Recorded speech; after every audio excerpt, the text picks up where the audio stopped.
Oh, hello there, and welcome to another Provelio training video. Today we're going to be talking about something that concerns us all in our working lives, sales and marketing by numbers, with me, Anthony Miles. So, where to begin? Let's start with something visual. I introduce the sales and marketing funnel analogy. This handy diagram is a representation of the process needed to acquire new projects. The top half is for marketing. And what marketing ingredients might you add to your funnel? Well, whatever it is that contributes to advertising your services as a company. This can include market research, speaking opportunities, press articles, cold calling, public nudity, brochures, websites, blogging, seminars, etc., etc. These are all good, so in they go.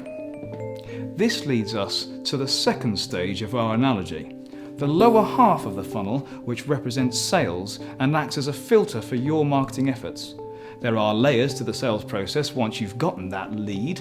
These involve pre-qualification, shortlist to bid, invitation to tender, tender, shortlist to interview, interview, and then final decision.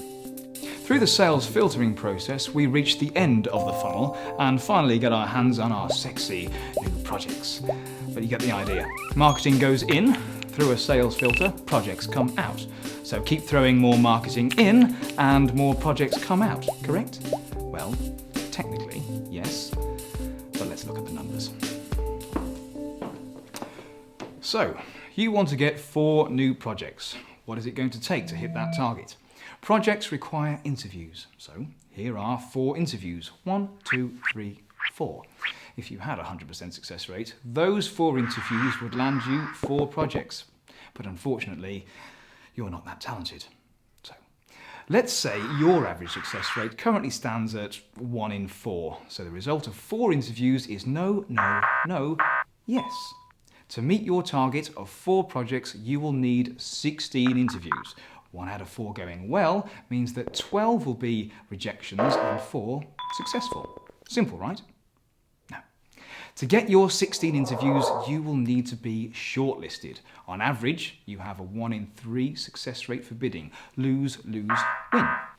To get those 16 interviews, you will need 48 bids. You'll win 16 and lose 32.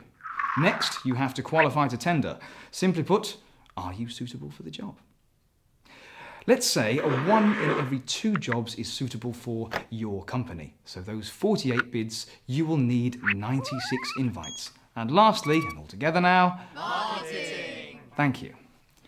If 1 in 4 of your contacts provides you with a lead or a work opportunity to achieve 96 invitations to tender, you will need to manage 384 people. That seems like a lot for 4 projects. Now you might think that improving your project count involves adding to that 384 contact list, whereas a better, less ignorant way of increasing the volume of new work is to improve your success-failure ratio. So let's start over. You still want 4 projects. If you turn that 1 in 4 success rated interview into 1 in 3, you would need 12 interviews rather than 16. If you manage to improve your shortlist rate to 1 in 2 instead of 1 in 3, for 12 interviews you would only need 24 bids. We're not changing the pre-call to tender ratio, leaving the invite success rate at 1 in 2, so if 1 in 3 instead of 1 in 4 contacts leads to a work opportunity, you would only need to manage 144 people instead of 384 to lead to those 4 projects. The result is the same, but with less than half the work thanks to improved ratios. So what does improving ratios lead to? If we were still dealing with 384 contacts, it will now lead to 11 projects, or 10.6666 to be exact. What if we go a little further? With our current model, we are assuming that each successful lead amounts to a single opportunity. But with the right mindset, we can source more opportunities from a single contact. 384 contacts currently provide us with 128 invites. But let's say 25% of those give us 2 opportunities. That's an additional 32 invites. Your contacts then start to become accounts, generating multiple opportunities. You do a good job and they ask you back for more. It has become a relationship. With this friendlier, more marketing-focused approach, you will inevitably become more popular.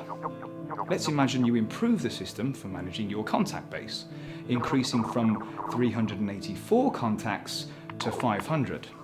So with these changes in mind,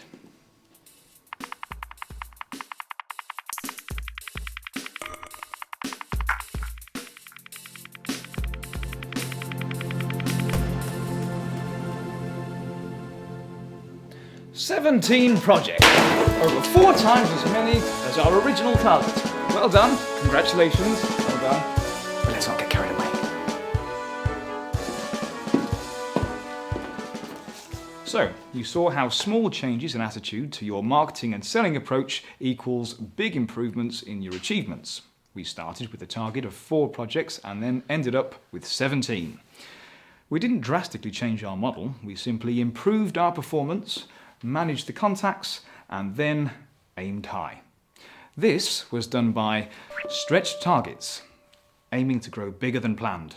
Even if you fall short, you will still beat the original target.